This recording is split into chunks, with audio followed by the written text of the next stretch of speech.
InsertKit helps you turn simple shortcuts into full text instantly. In this video, I'll show you how to create your account and start using it step by step. Open your browser. Click on the search bar and type InsertKit.com. Press Enter to open the website.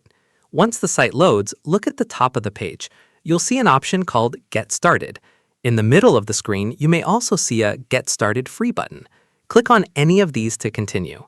Now you'll be taken to the pricing and sign up area. Here, you'll see different plans like free, individual, team, and enterprise. For basic use, select the free plan. Next, move to the left side where the sign up form is located. Enter your first name and last name. You can also add your phone number, but it's optional. Then type your email address and create a password.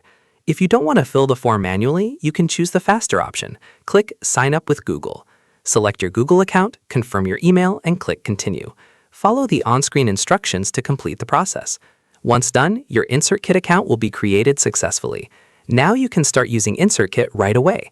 If you want to change your password later, go to the Settings tab. Scroll down until you find the Password section. First, enter your current password, then type your new password and confirm it. After saving, your password will be updated. That's it. You're now ready to use InsertKit for creating shortcuts and text expansions efficiently.